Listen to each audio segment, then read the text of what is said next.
All right. Co-angler interrogation secrets.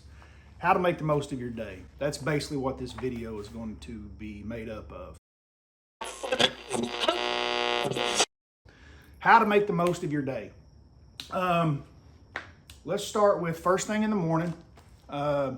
Before blast off, you guys have got your stuff in the boat and you got questions. So you're either know the guy, don't know the guy. A lot of times you got a lot of questions. It is a good time to ask, some questions. I think in the morning, I'm pretty open to a lot of things. I will say this, a lot of times in the morning after I get the boat dumped and stuff, I've got a lot going through my head. I've got a lot of thought process of where I want to start, why, water temperatures, weather, things that are going on during the day, as far as how we're sitting right here this morning. And sometimes too many questions can be a little bit of an overload.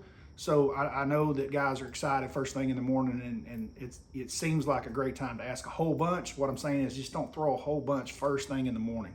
I think a few questions in the morning are great. Once he's kind of got his rod strung up and he sat down and looked at his graphs or whatever the guy's going through thought process wise, and he kind of chills out, then yeah, that's a good time to sit and visit. Probably about, hey, what's the game plan for today? How was your practice? Did everything go smoothly?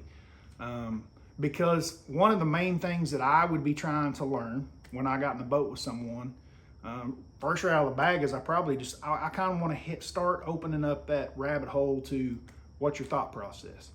Because thought process to me would be one of the most valuable keys that I could learn. So by asking the questions of how was your practice, what's your game plan for today, that kind of tells me an explanation of what his thought process was. Practice wasn't very good.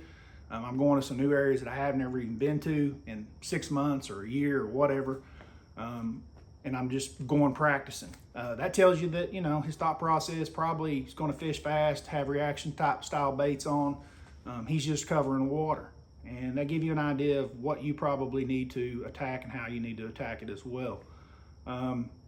Another thing that may come up is, I had a really good practice and I'm going to this spot and this spot and this spot. And this is probably going to be the case.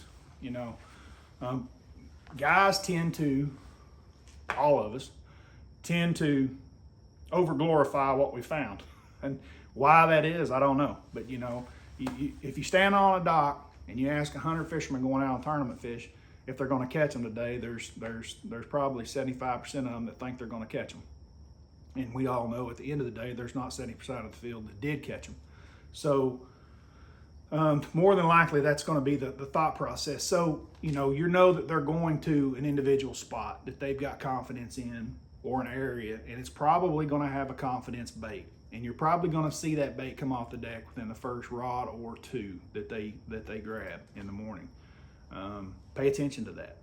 And not saying that you're throwing the same thing. Like I said, 75% of them leave the dock thinking they're going to catch them, and 75% don't come back catching them. So that bait and that technique, while they caught them or got bit on that days prior, it was a few days ago when things changed in fishing. The area is probably still good. A lot of the guys go through the areas with the same baits that they caught them on 2 days ago when it was sunny at 1 o'clock in the afternoon and try to come back at 6 o'clock, 7 o'clock in the morning and use the same bait technique, and the fish just aren't positioned the same. And so therefore they don't get bites. It's not that the fish have left the area, they just aren't set up the same. So use the conditional seasonal patterns that we've talked about and that you guys watch on YouTube all the time to kind of help you get dialed in more to what the fish possibly could be doing. Very good chance that you turn him on to something that he didn't realize bait or technique wise is happening inside that area for that time at which you're there fishing. Once they catch a fish, that's always a good time. Hey, what happened on that fish catch? A lot of times they'll open up. I know that's a good time with me. That would be a good question to help explain to someone in my boat why I caught that fish, or why I at least think I caught that fish. And that will help you down that thought process. It's not always about learning, and I know this with a lot of you guys that I've had in my boat, it's not about learning how to throw a drop shot. You guys know how to throw a drop shot, especially if I'm up north. You guys throw drop shots more than I throw drop shots. So it's not that you're really going to learn some new wiggle of the worm a lot of times. Now, with that being said, there are times come up that say I may pick up a jig and throw a jig and you're like, wow, I've never seen a guy throw one and do exactly that or put that bait there. I mean, there's definitely those eye-opening, oh, I can't believe you put that in the very middle of that bush moments for guys. But for the most part, most of you guys pretty experienced and been around the block. It's not really about that. So like I said, it's kind of back to the decision making process is really what you guys can learn the most from. Even from anglers that you realize throughout the day, hey, this guy may not be that experienced on this body of water. You can still learn a lot. And I think that is such a huge advantage of being in the back of the boat. So take advantage of that. One of the other questions I think that I would ask throughout the day if I was in the back of the boat would be, the areas that he's fishing. Why did you decide to choose this area? And I'm not looking for the answer of, well, I had 5 bites on this point and 6 on that. Well, why do you think they're out on these points? Is it current related? Is it wind related? Is it, just something into the thought process of why they might be using that area, the fish using that area at that particular time, to kind of help you get dialed in more of, maybe what their thought process is. I kind of got my little sheet here to help me along with this video, to help you guys with tips and stuff. The number one thing that I had listed here was when to ask questions. And like I say, I think in the morning, anytime that they catch a fish, anytime that they grab a different rod. If somebody grabs a different rod on the deck, they grabbed it for a reason. Now, they may not catch fish right away, but something went through their head to make them reach down and grab a different rod. I think that would be a very unique question. It's not one that I get very often, if at all. Guys are kind of clued into what they're doing back in the back, and that's fine if that's what you are doing. You're not going to see it all the time, but when a guy grabs a different rod, that's a good time to ask. Another question that would be good throughout the day might be something along the lines of, how much experience do you have here on this lake? A guy will probably go into some of that. It may be short, it may be small. But just trying to figure out his overall understanding of the lake. When to be quiet. So this is a big one. I've had guys in my boat, probably the one thing that drives me batty is someone that talks all day long, nonstop. I've got 4 kids. And when I take them fishing, since they were little bitty, I've only got one rule in the boat, because I want them to have fun. And so the only rule that I've ever had for my kids is don't talk nonstop. And I've had a few co-anglers through the years that was the case. And now that I'm running cameras and stuff all the time videoing, it is amazing how much conversation is had throughout the day in the boat. It's actually more than I thought I talked. I talk quite a bit, they talk quite a bit, but just constantly jibber jabbering and having a conversation is not what you guys are out there for. Either one of you. You're both out there to compete in a tournament, and so talking incessantly is definitely too much. So when the guy's struggling, going through some stuff, other than some questions about his thought process, a question here, a question there, is a good time that, when things are going good, guys tend to be more open and talk more throughout the day. When things are going tough, it's probably a good time to not be asking very many questions. How to make the most of keeping your boater happy, right? So that you can learn more and have more open dialect and kind of fish the day more successfully for both of you.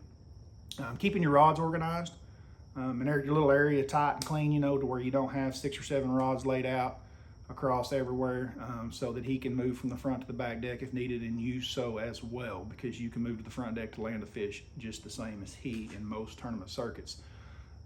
Keeping your area clean, being ready to go whenever he's ready to move.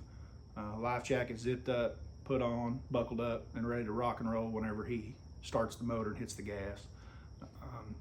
no one likes to say, hey man, we're going to leave here in a couple of casts. And then a couple of casts later, you realize the guy still hadn't moved to the 5 rods that he's got laying across the back of the deck, and he doesn't have his life jacket on, and you pull a trolling motor up, and you reach down, strap your rods, jump in the driver's seat, and that's when he decides to reel this bait in, and you wait for 5 rods to be put up, and can't find his life jacket, and then get it over your left arm because can't find the hole. You get the point, and he's sitting there. That's not a good way to go through the day. Be buckled up, zipped up, and ready to rock and roll whenever they're ready to rock. Can go a long ways. Things that also really help, gas money, obviously, at this time and day and age with gas costing what it is. I've covered this in some of the other videos. Guys always ask. $40 has always been the standard. I think $40 is still the standard. I do think gas prices have gone up. $50 definitely, without a shadow of a doubt, covers it. Gasoline is expensive. Oil is expensive. Maintaining these boats and everything else is expensive. But $50 covers it. I don't care if the guy runs 125 miles that day. Now, if you have an exceptional day, then maybe you can add to that at the end of the day. That's up to you. But $50, starting to give the guy the money first thing in the morning is probably the best way. It probably is. You know, I would say probably half my guys probably do that and half don't. I don't care either way personally. It doesn't matter to me. But I'm just saying that it's a good way to start the morning, to kind of keep, you know, open communication between the two of you. It gets that process out of the way. The night before, when you talk to them, you know, bringing a bag of ice or offering to bring a bag of ice is a good idea also. That's another good way to start off on a good foot, to keep communication open. Tips and techniques that you're trying to learn throughout the day. You know, there's going to be things that you're going to see. Maybe he's square billing trees, and you've never seen anybody actually square bill laydowns the way that I remember the first time that I got in the boat and watched Wayne Diffie, a friend of mine up on Grand Lake, an older gentleman that is absolutely phenomenal. And he spent a lot of time with Terry Thomas, who is famously known in the Ozarks for that technique years ago. He won like 23 boats in a Cadillac or something stupid. But the big thing then was the balsa square bills, heavy line, and pitching them into the middle of a laydown and cranking them out at a serious stupid speed to get a reaction strike. And had never seen anything like that. And it was a huge learning tool for me. And it's like one of those eye-popping experiences that I got. And you're going to get some of those, but those aren't going to be every tournament. Those are going to be one every 10, 15, 20 tournaments, depending on how experienced you are, that you're going to see someone like that. But the decision-making process to do those things, like I said, is really the key to when, where, and why they are doing it, and when, where, and why it was or wasn't successful for them, right? So just because, let's say you draw a guy doesn't catch fish all day long, there's a lot to learn about his decision-making process. Don't do it again. You know what I mean? Like I said, if it's an area and a spot related deal where he got bites at 1 o'clock in the day, 2 days prior, and it was sunny and now it's raining and you're there at 6 o'clock in the morning and the fish aren't related the same, you see my point. So, you know, trying to focus on their decision-making process is probably one of the biggest keys, I think, that a guy can learn from the back of the boat. Also, you're going to learn areas of the lake and different things. But these are some of the tips that I think would help progress a co-angler faster and quicker, is trying to understand, to keep an open communication about baits, tackle, techniques, and to do it with you know, a light touch and go respect with the guy in the front of the boat. I really enjoy a guy in my days on the water with you guys that have gotten in with me, that are very respectful of the boats, the tackles, and equipment. You know, helping times when like the wind is blowing and the boat's about to blow up to a dock. And just a simple thing of in the back of the boat, reaching out and putting your hand on it and pushing the boat back just a foot or so just to keep it from bumping. Things like that go a long ways through the day, you know. Just little courteous, you know, golden rules. Do unto others as just you would want to do unto you. Go a long ways with my personality and outlook of how much I talk or don't talk to the guy in the back of my boat when questions are asked or times present themselves for them to be able to possibly pick up something here or there. So Guys, I know this was kind of a short thrown together video, but I definitely wanted to get a coingler video back out there. I think that, you know, the best ways to learn is the process of fishing as a coingler. I think it's the best thing that this tournament fishing has to offer that's different than anything else, because it allows you the opportunity to go out with so many different people that you would never meet any other way. It's a great learning tool and experience, and one that I would encourage anyone to go out and do. Don't be afraid to do it. If you've never done it, definitely think about it. It's just two guys in the boat at the end of the day, especially the BFLs and the Toyotas and the Opens. Some of those guys have got a lot on the line, but for the most part, it's two guys going fishing for the day. Enjoy yourself, opportunity to learn, opportunity to catch some fish, and opportunity for you guys to make some money. So until next time, guys, I'm out of here. Thank